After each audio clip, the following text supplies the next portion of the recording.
All right, my friend, it's all yours. Thank you. Thank you. Thanks for having me. All right, and if we can keep this open the whole time, it'd be awesome. The AC is good. We'll try to get to everyone else. I'm going to try to be a little bit brief and a little bit sort of overall and general, as I can't really technically speak the same language as someone like Jeremy or Marcus or Chris or a lot of the people who you've seen today. So I'm going to give you a bit of our perspective and maybe throw a little bit of a curveball at the end of the day for looking at maybe a bit more of what's next or what else is out there aside from what we've seen on the stage behind us. So at XR Studios, we're a technology-focused production company, but we are a facility in Hollywood. We've been at a number of facilities over the last 4 years, and we've just opened a new facility in the center of Hollywood at the old Eastman Kodak campus building. If you guys have ever been there over the years, Cinesite was there for a while. It was an audio school. Sim was there, a bunch of other post houses. So this has just opened up in March, which has been great. And we come from a little bit of a different perspective, but ironically from a lot of the same backgrounds as people you've heard today. So my career has been spent with Jeremy and Chris and Marcus and all these other people from the more live entertainment side. And it's pretty interesting to see how the worlds are definitely blending over. So when we talk about XR, it's a stupid, vague term. Like it's so hard to define it because there's like a Sony Bravia XR TV, and I don't even know what that means.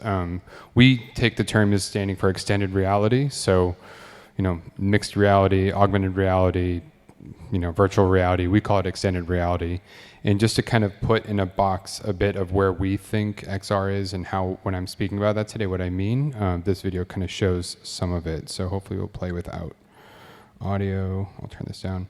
This is a video that shows specifically stuff for F1, but the idea is kind of the same. So it's an LED volume like you see behind me and a lot of the pictures that everyone else has shown today. The difference on this stage is that we're extending virtually past the set with augmented reality and stitching it all together. So it creates this one big cohesive in-camera image that has layers of augmented reality in front and also has AR elements that extend off the stage. So this particular use case is much more heavy in the broadcast world, so maybe not super on point with everyone here, but I do think it all kind of connects together. So we don't need to watch all of this, but there are things that are interesting in terms of, again, elements that are in true augmented reality in front. So this car, for example, is being live composited in camera real time as another layer. So it's being rendered in a video game engine like some of the stuff we've talked about today, and it's being tracked with cameras, and then while you're on stage, you can composite these two things together. So I'm showing this today in part of this conversation about color because on the stage behind me, the real things are one color, the camera has its own interpretation of color, there's the lights and the LED. When you do this virtual side of things, you're adding another layer on top of it, which is now you have to match all of those distinct colors to a virtual world now, which can be quite complicated. To give some perspective on this, where this kind of started for me, my little journey in this, aside from doing car shoots with Jeremy and team at what used to be called VER way back when, a lot of this started for us, again, in the more broadcast space. So there's a group of people in the UK called White Light Studios and another gentleman named Michael Afar, and they did a really nice presentation of this at IBC in 2018. And again, like really starting to look at from a broadcast perspective, how do we put a bunch of LEDs together? How do you put someone in like a virtual studio environment? This feels very familiar to like when you watch the election and you see like, stats on TV that way in AR, or if you watch sports or all these other things. But these guys and a lot of the folks over in London were working really hard on this. So I just wanted to kind of show that they had an early path there. For me, my journey then continued on with XR with a couple other folks who aren't here today. So Tom Woodcock is one of the leads at Disguise, which is a media server company that feeds the actual screens. He did a lot of really amazing stuff with color on this. Scott Miller was the CTO at XR Studios and helped design and develop the stage you see now. And at the beginning of XR Studios, we were with another gentleman named Smasher. His name is Stefan, but everyone calls him Smasher. He was U2's video director for about 25 years. And he was a really, really early proponent of using LEDs in general in a live show environment. Again, a lot of what Jeremy talked about putting RGBs together for the first time. Smasher was doing that in the early 90s in very experimental ways on these big U2 shows, which is how a lot of this really came into the live show world. All the things you saw with the more broadcast style of things, that example from the UK and that F1 video, is not really that new, especially for sports and television. Like compositing things on graphics, in graphics on TV, kind of is normal. But in 2020, we did something fun that got a decent amount of attention, which was we took that same technology and used it in a more creative standpoint. So we did a performance with Katy Perry that was the finale on American Idol. She was very pregnant at the time. But this is peak COVID. It was the end of April in COVID, and we used an LED stage to trick it to make it look like you were on the American Idol set, using a floor LED, and we're using layers of augmented reality as well. And the fun part about this was, as the sort of piece developed, all of a sudden more elements started to appear, and we started to do this really fun live trick that combined all these different technologies together. And it was interesting at the time because although people have been using the tech for, again, stats or bar graphs or whatever, using it for a more creative purpose became pretty interesting.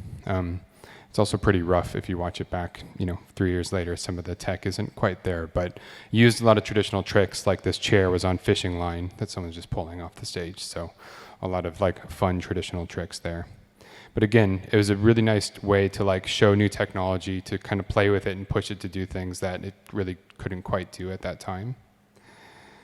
And again, this was happening all while everyone was doing all the great things that the guys at Lux were doing, and everyone else has been referring to earlier on the film side. This is also happening the live entertainment side. So the interesting thing about color, like I was saying, is that not only on the stage behind me do you have the color to deal with in the LED, but like Jeremy said, it's the content feeding into the LED. You have to consider that. In our world, and maybe we're just sadists and trying to make it really difficult, adding a floor made out of LED is kind of insane because all of those pixels are pointing straight up away from the camera versus these are pointing straight at you. There's a different material on the floor. It's covered with an acrylic, so there's a different texture to deal with. There's all sorts of issues. And then on top of that, we want to layer augmented reality on top of that, which has another different color perspective. So it got pretty heinous pretty early, but the folks at Disguise created a color calibration process that essentially ran a bunch of colors through the screens, and the camera would sit and essentially soak in those colors, and it would create a LUT. It would create an understanding of what the camera interpreted that LED and how it was reproducing those colors. And that sort of soaking process, which used to take 18 hours, it's much quicker now, would allow us to create a virtual set extension. So the white on the top part of the screen is purely virtual, and the LED starts about here. So it allowed us to start getting this sort of continuous vision. The floor is not so great in that shot, but you can see the challenges of that, whether just it's the texture or the material, all sorts of stuff. So over time, this sort of color calibration process continued and continued. Lots and lots of long nights spent on different stages over the years of having a bunch of cameras pointing at the LED and doing a very rudimentary sort of automated process just to start understanding what it was. But it also led into other stuff where lots of really early tests, and you can see Smasher there over in the corner using a chroma de monde chart. And you still have to negotiate what the color is on a human skin, what skin tones look like, making sure that the camera part of this is correct, and working backwards from there. So lots of different experiments over the years, lots of different things, lots of very long camera shootouts. I think there's a very sad moment in 2021. We did this camera shootout, and I texted Phil, and I think maybe Chris from Lux, and we found out we'd both done a shootout on the same weekend. So I think that was a sad moment when everyone's trying to achieve the same thing at the same time. But it leads to some really interesting and compelling things. So I don't know if it's big enough on that image, but this is a piece that was done for Amazon Prime. And some shots like this start to get pretty cinematic and pretty interesting using an LED floor and using that virtual set extension, and then doing some really fun things as well where true white being across a LED floor, back wall, and virtual world, it allows for some really interesting things. So I'll talk a little bit more about what we do with that here in a moment. With that being said, like what a lot of has been spoken about today, and with the set that's behind me, we do a lot of in-camera VFX and quote-unquote normal virtual production as well. So we have two facilities.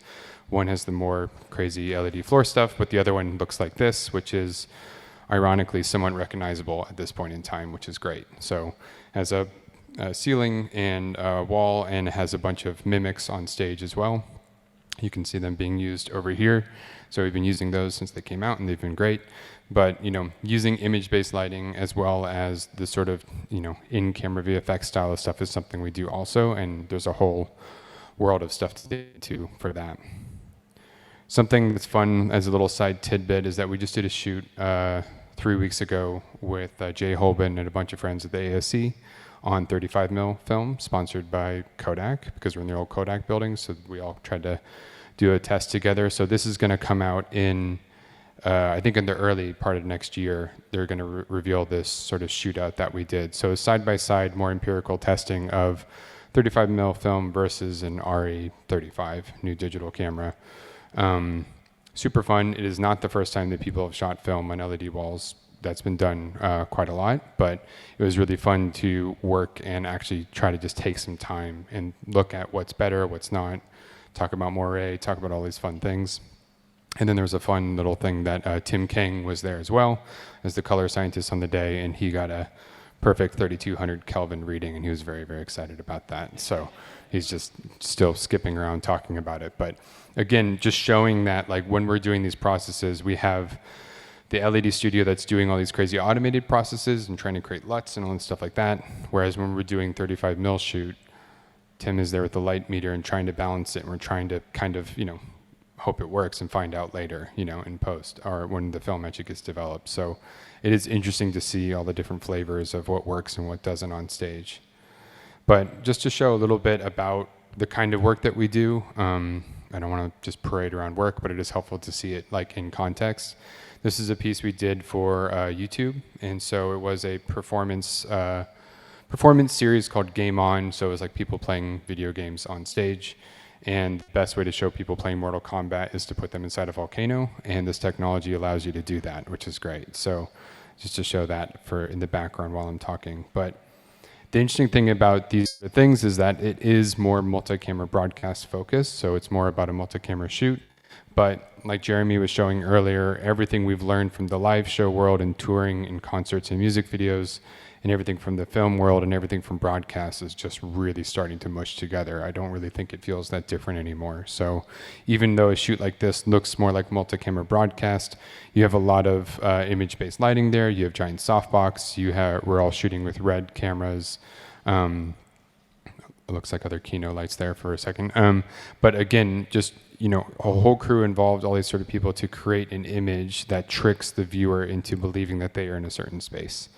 And one of the reasons why we use the LED floor and all this virtual stuff is that it really allows you to immerse people in these worlds on wide shots, which is quite interesting. Whereas a lot of these other use cases are on the stage behind me. I would need to either build like a physical floor, or I'd have to kind of stick in the cowboy side, which is totally fine for most things. But if you want to immerse people inside of an imaginary volcano or inside of a horror video game, it's really, really interesting. Let's go to the next one.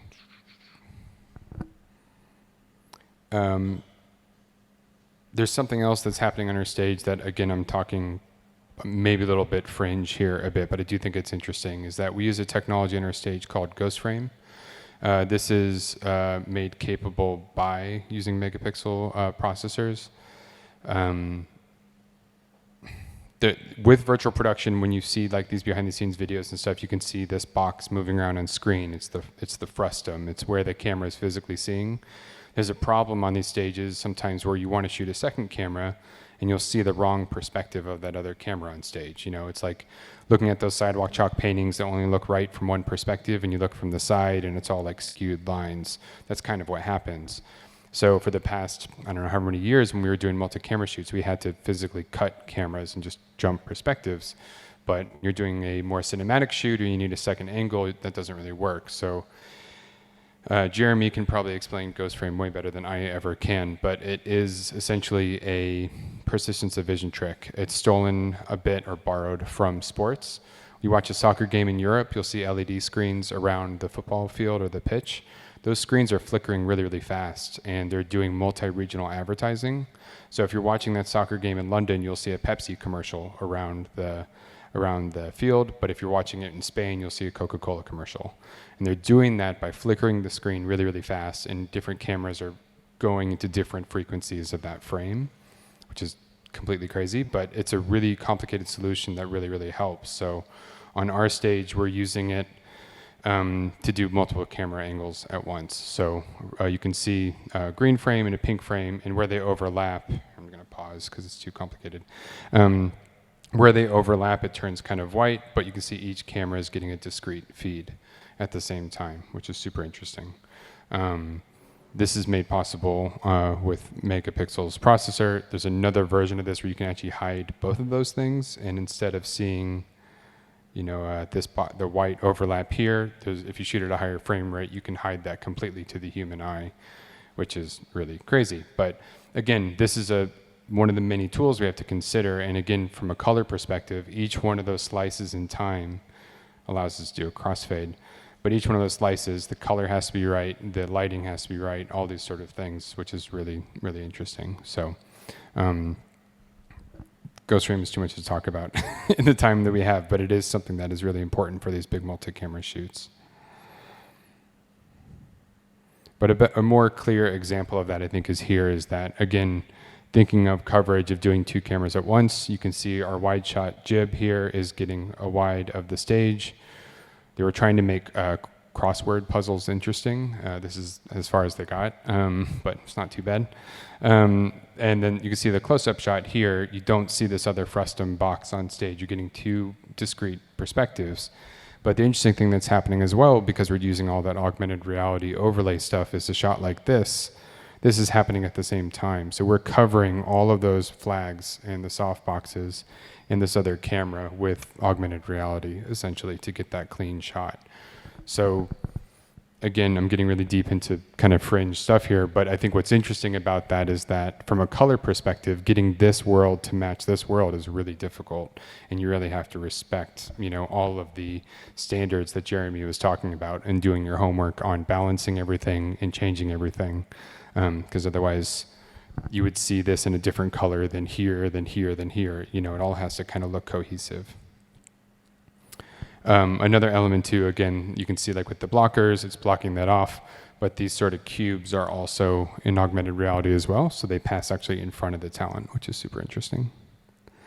Anyways, where we are now is in that historical building. If you guys haven't been there, you should check it out just for like Kodak fanboy feelings. It's really nice. But inside of that building is our sort of corporate offices, but there's also the studio is in back, which is really, really fun. It has two stages, and one of them, where you saw that last piece, again, has that giant LED floor and has LED walls. But for us, what I really like Jeremy talking about as well is that there's a lot of different types of light sources and fixtures on this stage. And I think that's what's been really interesting over the years, is to see gaffers and DPs and everyone choose to mix and match, or be encouraged to mix and match a bit as well. There's sky panels here. These are Sprite moving headlights, and then there's also mimics over here and here. And again, you're seeing the blend of all these different technologies. And like Jeremy said too, like sometimes we have a lighting operator controlling the screen or the lights or both or whatever it is. And it's really about picking and choosing which makes sense for the project and the type of crews that are involved. The smaller stage, Studio B, again, you saw a picture of it, but looks more like a quote-unquote normal virtual production studio. It has a ceiling element, two different ceiling elements, one that tilts, one that comes up and down. And then we also have wild walls as well, which are image-based lighting, essentially, which you guys have been already talking about also. And again, having the Kinos up there has been really, really helpful for key light. I think the biggest thing for me, talking about all of this, is I wanted to deep dive a bit into showing all the broadcast stuff and all of the virtual and augmented reality side of things. It's just worth everyone knowing and being aware that all of these things are also coming on top of everything that's already happening in the screen. So there's more and more layers of things that are being added over time. When people shoot on our stage, they're usually authoring content for, in-camera stuff that goes to the, to a movie theater, to your TV or whatever, but people are also starting to author stuff for VR as well and other sort of formats. So as things are growing and getting more complicated, going back down to the basics is where everything really starts and makes it better. So using a color chart on stage, really talking about what color space you're in, like Jeremy was saying, is really important, because as this gets more complex and complex over the years, like, you'll get further and further away from your target if you didn't start at that right place. So we really try to have a model that is based off of those conversations of, hey, are we in Rec 7 or 9, or are we in 2020 very early on, and it's really helpful. But I think, like what Alex was saying earlier as well, sometimes you're on a shoot and it's not perfect, but you have to just make it work as well. So you have to have this careful balance of like running gun Hollywood vibes of, you know, figuring it out, but also having really good basis and understanding. So it's an interesting world for sure. That's it from my time. Happy to answer any questions.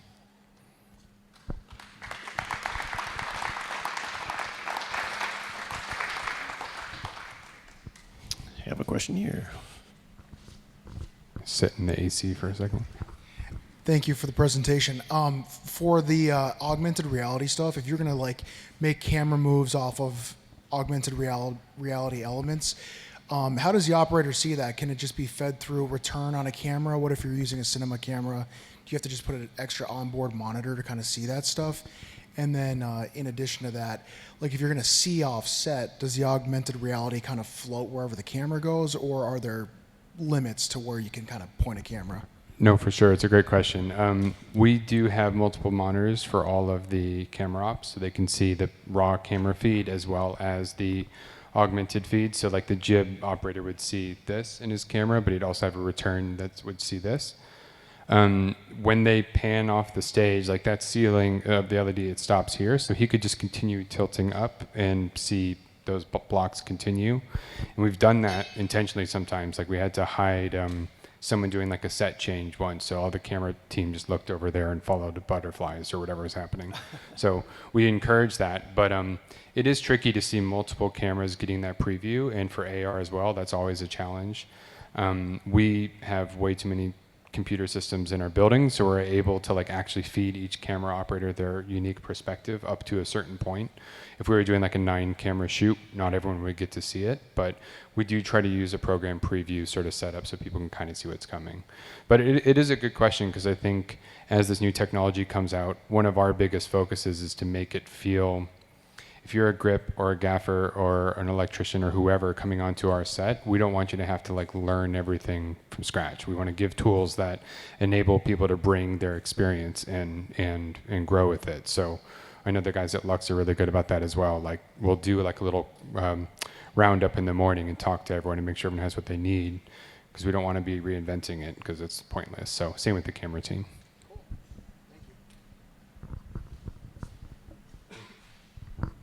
Hi there, thanks. Great presentation. Question about the ghost frame. As a studio, how of the productions that book stage time, how often do you see ghost frames being requested for projects? And when those requests do come in, how much like pre-production work does it take to execute on that for a project? Yeah, it's a good question. I mean, I think it's really interesting because we talk about this all the time, and we're talking about Megapixel and other folks who are doing ghost frame, is like, it's something that people don't even know that they need to ask to have, which is really interesting. Like, oh, I want to shoot with 2 cameras. Like, okay, bring 2 cameras. But in reality, that's really complicated to do all of that. So it's challenging sometimes to get ahead of the teams to even let them know that they need to ask it or that it's a requirement. So for us, we've been using it for about 1.5 years now, probably on 20 or 30 productions, I think. Has its pros and cons. There's also some sacrifices that you need to think about with time and physics and stuff like that. Also, like shutter angle is something to consider when you're shooting at 24 frames per second. Sometimes this knocks you down to more like a 90-degree shutter instead of 180. Something to think about. You know, that's a pretty big creative choice. But if you're shooting at a higher frame rate, then you don't have to do those considerations. So I do think we're always pretty heavy on the pre-production time with people anyways. We're a little bit invasive of like, what do you want to do? What do you want to shoot? How do you want to do it, to make sure to get ahead of that stuff? But it is a big bridge to cross with everyone for sure. So we got a question from Zoom. Do you bring a colorist in early to talk between the volume control team about Unreal Engine Resolve LED processors to try to bring this color management to a single person? Yeah, for us, it's interesting. It depends on the kind of shoot we're doing. And I'm really curious on everyone else's experience with this recently because I'm very excited that PalmFord is now able to plug in, but I'm also very scared of that sometimes, like Jeremy said, because now there's like content, camera, screen, before the screen, after the screen, in the record. Like there's a lot of places you can touch the color, like Jeremy was saying. So for me, it's always has to be a big conversation of when and who has the football in that sort of case. For us, a lot of our shoots are very short, so they're 1 to 3 day sort of projects. They're really, really quick. A lot of times we're trying to maintain the sort of management of the color on that side when it's on the big Studio A with all that virtual set extension and stuff like that. But when it's on this stage here, when we're shooting more into screen, we give tons of control to the DP, into the colors and stuff like that. Because when you're in the actual LED, as Jeremy was showing earlier, you can tweak color space and all sorts of stuff like that, and it's pretty flexible. So long-winded answer, but yeah, we always try to get involved as early as we can, but it is important to make sure that there's kind of one keeper of color versus having 3 or 4 different people chasing your tails, because that can be a big problem.